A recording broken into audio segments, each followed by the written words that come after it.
Welcome to the Wealthy Woman's Podcast, a podcast for high-achieving women who are great at making money but struggle to build wealth. You'll learn how to take control of your money, increase your net worth, and make more. Ladies, it's time to create a life with more money and more freedom. Let's dive in. Well, hello, everyone. Welcome back to the podcast. Today, I am going to be talking about two very important subjects. We are going to talk about the connection between how reducing financial stress can actually help improve your overall health and wellness. And you're going to walk away today with 3 practical strategies that will help you immediately increase your financial well-being and decrease some of the stress that's happening in your life. Now, if you want even more help than I'm going to give you today with really reducing financial stress in your life, then you need to join me in my upcoming masterclass that is happening this Thursday, August 8th at 7 p.m. Eastern Standard Time. It's my Stop Overspending Masterclass. And as you'll hear in a little bit, one of the things that causes so much stress in our lives is when we manufacture financial problems by overspending. And through that masterclass, I am going to be sharing with you some practical things that you can do to literally change your life. I believe that overspending is what's robbing most of us from living a financially abundant life. It is preventing us from building wealth. It is preventing us from saving. It's preventing us from investing. It's preventing us from getting out of debt. It is doing so much, and it's causing us a lot of stress. And so if you are someone who know that you overspend and you know that it's something that has to change in order for you to change your life, then please join me. All you have to do is go to the show notes to sign up, or go to jermainefoley.com/SOS. That's jermainefoley.com/SOS. And I will be sharing with you all who join me a very special invitation to join me inside of the Wealthy Woman's Academy. And I'm going to tell you all about that during the masterclass. This is a great time to join. If you've been thinking about it, this is the time to join. I'm going to reveal all of my surprises that I have up my sleeves during the masterclass. So go ahead and join me. Go to jermainefoley.com/SOS, and I will see you this Thursday, August 8th, 2004. If you're listening to this sometime in the future, so sorry you missed it, but guess what? I'm always doing these, so just listen out for an upcoming masterclass coming your way. All right, let's get into today's topic. So like I said, I am going to be making the connection between how reducing financial stress can improve your overall health and wellness. And I'm going to be giving you some practical strategies that will help you to do this immediately. But before we get into the strategies, let's just define what chronic stress is. Now, according to Yale Medicine, Yale, the Ivy League college, this is how they describe chronic stress. It is a consistent sense of feeling pressured and overwhelmed for a long period of time. Now, just feeling overwhelmed and pressured is one thing, right? That feels uncomfortable in our body. No one wants to be under a constant state of pressure and stress and worry and overwhelm, right? But the results of being in that state for so long is way deeper than just feeling some pressure and just feeling overwhelmed. According to ColumbiaDoctors.org, here are the main health problems. There were so many of them, but these are the top ones. These are the main health problems that we deal with when we're under a lot of stress. Now, stress can come from so many things. I'm going to talk about those in a minute, but I will just give you a sneak peek into the number one stressor that Americans have right now is money. Financial issues are the number one stressor in our lives, and it is causing these health problems. Number one, insomnia, depression, heart disease, anxiety, diabetes, back pain, high blood pressure, irregular menstrual cycles, decreased energy, autoimmune diseases, forgetfulness, and obesity, you all. Being under stress is literally what is making our health and wellness suffer. I mean, think about it. We can't sleep. We're depressed. We have heart disease, high blood pressure, diabetes, like all of the main things we hear about from our doctors, all the medications we hear about on TV, what are they treating? They're treating diabetes. They're treating autoimmune diseases. And why are so many Americans dealing with these things? One of the reasons is because we are under so much stress. And a lot of the things that we are stressing about are within our control. And some of them are not within our control. And so what I'm going to offer you today is this. The things that are not within your control, I'm going to give you some tips really quick for how to just let those things go. Because if you can't control them, do what you can do and then let the rest go. Your worrying about things that are outside of your control is not helping the situation, but it is hurting you. Then the things that are within your control, like your money, let's do something about it so you can stop stressing about it all the time. Okay? So let me go ahead and get to some of the things that we stress about in the world. Now, this list that I'm going to share with you, this is pertaining to women. So I did a little bit of research and I just wanted to know, like, what are the things that us women are stressing about the most? And here they are right now. Number one, what's going on in the world? Now, a lot of what's going on in the world right now is inflation. We are in an election season. And so we're hearing all the things.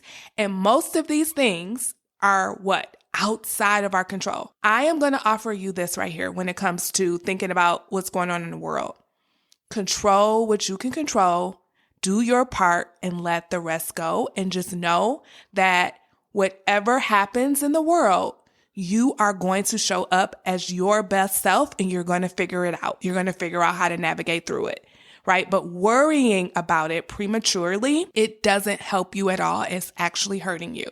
So when it comes to what's going on in the world, do your part, right? We have an election coming up. Go vote. Vote in a way that resonates with you. If you want to advocate, if you want to help get other people registered to vote, do all of those things, but let the rest go. You do not have to stress about things that are outside of you. And actually stressing about those things, again, they're not helping the situation, but it is hurting you, okay? The other big thing that a lot of us ladies are stressing about is what other people think about us, right? We are worried about what other people think about us. And again, that's something that we can't control. We cannot control other human beings. And when we can let other people's thoughts be their business and about them and focus on our thoughts and our lives, then we can let go of the stress and worry that comes along with that. What other people think about you is their problem. And half the time, the things that we think other people think about us, they're not even thinking those things. And if they are, that is on them and not you. So we can let what other people think go. Other things we're stressing about is our family, getting older, relationships, putting on weight, time management, health, and wellness. And also the number one thing we're worrying about is our finances. So when we think about relationships, putting on weight, time management, health, finances, those are some of the things that are actually within our control. Getting older and things like that. Like, listen, the opposite of getting older is to die young. And do we want to do that? No. So why worry? Why stress about getting older? Just take care of your health. Keep it moving. Now, if we could just learn this skill of controlling the controllables and letting everything else go, meaning not worry about them, then we can relieve so much stress. When you think about your finances, when you think about the worries that women are having, it's around debt, it's around retirement, it's around not having enough money saved, and it's around income. All of those things are within your control. So instead of worrying about these things, instead of stressing about these things as if it's not within your control, do something about it, right? That is what I want to offer you today. I'm going to offer you 3 powerful strategies that will help you to do something about your financial worries so that you can stop stressing and reduce the overall stress in your life so that you can have a healthier life, okay? And I gave you some quick tips around the other things you're worrying about, ladies. We have to be willing to let other people's thoughts go. We have to be willing to understand the difference between what we can control and what we cannot control. There's a prayer, it's called the Serenity Prayer, and I have that prayer in my kids' bedrooms because I wanted them to know early on in life, there are so many things that we cannot control, but there are a lot of things that we can. And the things that we can control are within us. How we show up, how we act, what we do, how we think. Those are the things that we should spend our energy on instead of worrying and stressing about things that are outside of us. So let's go ahead and get to controlling the controllables when it comes to our finances. Okay, so strategy number 1 is to stop manufacturing financially stressful situations. Now, before I just get down to the financial piece of this, I want to zoom out beyond finances for just a second here. So some of us think that stress is a motivator, right? It's something that helps us to get things done. A lot of us will say we work best under pressure, right? And sometimes what we're doing is consciously or even subconsciously manufacturing problems that induce stress so that we can get into action. We think that that's the only way we can get moving is if we're under some sort of stress. And so maybe you have a project at work and you wait until the last minute to get started. You beat yourself up. Maybe you overeat or, kind of let yourself go a little bit health-wise, and then you beat yourself up because you're not meeting your health goals. And that stress from you beating yourself up gets you into action, right? If you got the project at work, waiting to the last minute, you got to get into action. You don't have any more time to waste, so you're going to get into action. So you induce these levels of stress to motivate yourself. Now, another thing we do, especially when it comes to our finances, is we can overspend. We can deplete our accounts. Again, creating a stressful situation so that we get into action. All of these scenarios induce stress, which does actually get us into action and may seem to work in the short term, because we're able to use willpower and get moving to change the situation, right? So whatever the problem is, we use our willpower under that stressful situation. If you've got that project at work, you're going to pull it all-nighter. You're going to turn off all distractions and you're going to get it done because you're under pressure. If it's money, right, you depleted your account. So now you're going to put yourself on a strict budget and you're going to figure it out and you're going to get to work and you're going to figure out how to pay for that upcoming expense that is there, that probably has been there the whole time, but you needed some sort of pressure to get yourself motivated to actually work towards it. Or, you're ignoring your health and then you get a health diagnosis. And then now it's just like, okay, I got to get it under control now. I can't keep living like this. And what we do again, we use willpower to muster up the strength, get into action, and fix the problem. Now, the issue with willpower is that it is a very limited resource. And stress depletes our willpower faster than anything else. Okay? And this, my friends, this is not a sustainable strategy that you want to live in. Remember, we talked about what stress does to our bodies. It causes us to be sick. It causes us to have diseases and to not be able to sleep. It causes so many issues. And the unfortunate thing is a lot of the stress we're under is self-manufactured. Now, I want you to know that stress in general can be useful. Like, we have evolved to create stressful situations. Think about back when our ancestors lived in the elements. Stress was a good thing because if you were out roaming, trying to pick some berries, and then behind the bush, you saw a saber-toothed tiger, what did you need to save your life, to survive? You needed stress, right? So your eyes saw danger and it induced stress within your body, that fight or flight within your body, and you were able to muster up all the energy you needed to run to safety. That type of stressful situation was useful. And you were able to complete the stress cycle, right? You saw a threat, the fight or flight response took over, you ran, and you were able to let go of all the stress once you found yourself to safety. So that stress cycle then was complete. So stress is good in those kinds of life-threatening situations, but it's not good when you are stressed out about things that are not life-threatening, that are not threatening your survival. A lot of the things we are stressed about are things that we can literally control so that we're not stressed about them, or we can let go, like what other people think about us, right? Hear me when I say this. It is not good for your health to be dealing with stress constantly, especially when it's not necessary. Strategy number 1 is to stop manufacturing financially stressful situations. So I want you to really think about, are you creating unnecessary problems when it comes to your finances? And the biggest way that people do this is through overspending, because it robs you of so much and it causes you to have to freak out and stress and problem solve when really that wasn't necessary, because you have plenty of money. You make plenty of money. You just have to do what's right with that money. Okay, let's go on to strategy number 2. Okay, so strategy number 2 is to put the right part of your brain in charge of your money. Now, you've heard me talk about the 2 parts of your brain before.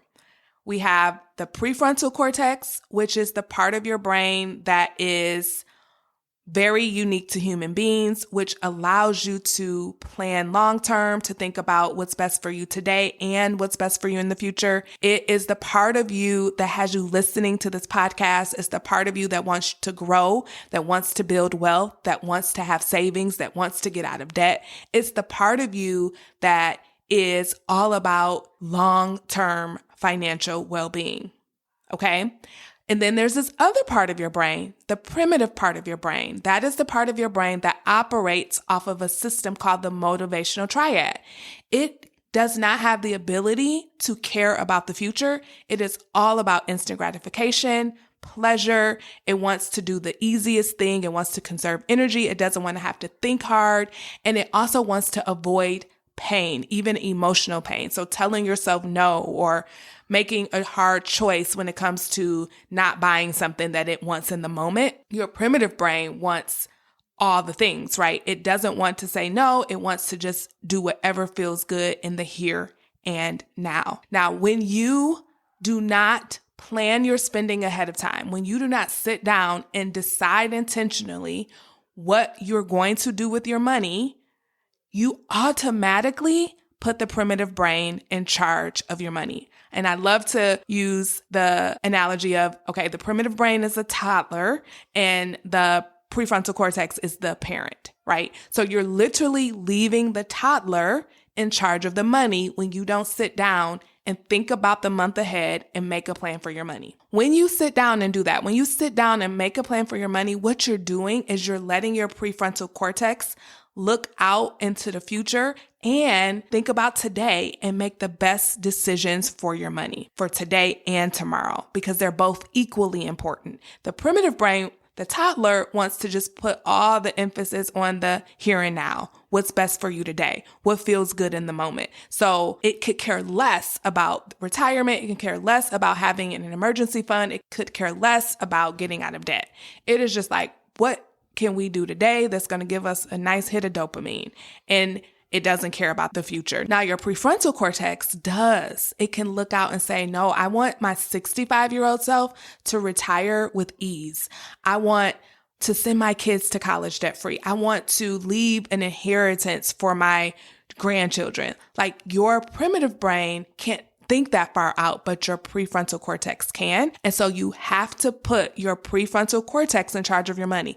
That will reduce so much unnecessary stress, because you sit down, you make a plan, and then all you have to do is follow through with the plan. You really don't have to think about it anymore. Once you write down what you're going to do or decide what you're going to do, if that's in an app, if that's on pen and paper, if you have a spreadsheet, whatever it is, it's done. And all you have to do is follow through with what you said you were going to do. Okay. And so that is one of the best ways to actually reduce financial stress, is to put the right part of your brain in charge of your money. This is something that I work with my clients on extensively inside of the Wealthy Woman's Academy. And remember, if you want to join me for the masterclass that's happening this Thursday, August 8th at 7 p.m. Eastern Standard Time, the Stop Overspending Masterclass, all you have to do is go to the show notes and sign up, or go to jermainefoley.com/SOS to grab your spot. Okay, so strategy number 3 is to embrace the do both mindset. Okay, now this is something that you all know I am a big proponent of. I do not believe in going on a strict budget. I do not think you have to give up all the things that bring you joy in order to build wealth. Fidelity Investments did a money mindset study, and it literally said that 76% of the women they interviewed said that they think in order to save, in order to build wealth, they would have to give up the things that brought them joy. And I 100% believe that this is the number one reason why so many people are putting off their financial health, their financial well-being. They're like, I'll think about that later, because it's almost like they're living in this either or world. Either I can enjoy my life and not even think about my finances and keep pushing it off to some indefinite time in the future, or I have to be really strict with myself and not enjoy life in order to save, in order to get out of debt, in order to build up my net worth, in order to invest. So you're living in these extremes. And of course, when you do that, what are you going to pick? You're going to pick, I'm just going to enjoy my life and think about my finances later. I have time. So it's not like you're saying, oh, I don't care about my finances. No, your brain is more clever than that. It's like, hey, we're going to live life now and we have time. In the future, someday we'll get our finances in order. And usually, unfortunately, that day never comes. And that's why we're stressing about money. We're stressing about our retirements. We're stressing about all the things, our debt, our savings, because that indefinite date in the future literally never comes, because you are in the habit of ignoring your money and just living life. But what if you could come to a balanced middle ground? What if you can say, no, I'm going to do both? And that's the do both mindset. I'm going to build wealth and I'm going to enjoy my life. And when I talk about enjoying your life, this is what I mean. I mean, doing the things that are truly, underline, underscore, circle the word truly important to you. And when we get really clear on what's truly important to us, that's when we live a joyful life. That's when we have enough money to have a good time, to create memories with our family and friends, to live a fulfilling life, and to be building wealth. But when we spend our money on things that are not important to us, things that are just all about instant gratification, things that are driven by the primitive brain, then that's when we rob ourselves from the ability to actually build wealth. So the strategy that I'm talking about today, strategy number 3, is to embrace the do both method, where you spend your money on things that are truly important to you. In the Wealthy Woman's Academy, I extensively take my clients through this exercise where they actually can figure that out and start making choices with their money that allows them to fulfill and spend money on things that are truly important to them so that they can build wealth with the rest. Okay. And what we're not going to do is go on a strict budget, right? We do not go on a strict budget in order to make this happen. This is the opposite of going on a strict budget, because remember, strict budgets, I talked about this before, they don't work. They're like strict diets. They backfire. They work in the short term, but then all the willpower, remember, willpower is a very limited resource. So we could make some progress with a strict budget, right? You'll save some money, you'll pay off some debt. But what happens? Once that willpower runs out, you revert right back and you're back in the same spot where you've spent the savings and you're back into debt. That's how we create these cycles. And then we just tell ourselves that we're bad with money and we give up. When the truth was, it's not that you're bad with money, it's that you put yourself on a strict budget and you're not designed to be on a strict budget, just like you're not designed to be on a strict diet, right? All of those things backfire. Instead, we can embrace the do both method, where we spend our money on things that we truly value and we build wealth with the rest. Okay.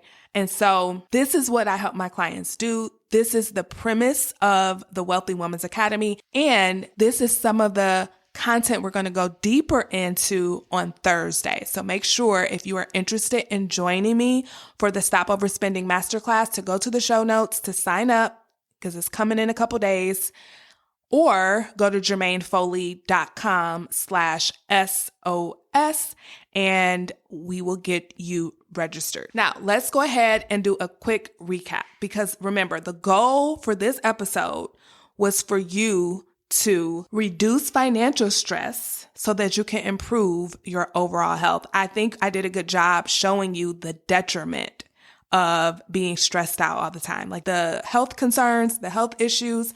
I was shocked when I did the research and I saw all of those things that were on there. Again, this was by a very reputable website, columbiadoctors.org.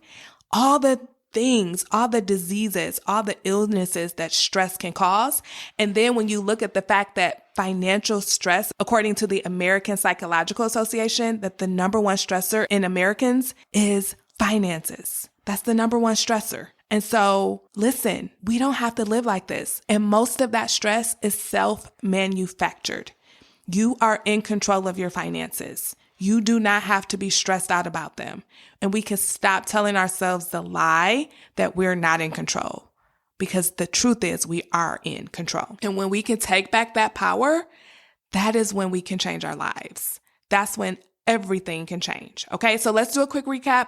Number 1, stop manufacturing stressful situations. Number 2, put the right part of your brain in charge of your money. Remember, the prefrontal cortex will help you to make decisions that are good for today and the future. And then the final strategy was strategy number 3, embrace the do both method. We're not about strict budgets over here, and they don't work anyway. So why do them? Now, if you take me up on these 3 and apply these to your life, not only will your bank account be healthier, but you as an individual, as a woman, will be healthier. Okay, so let's do this. See you next time. Bye-bye.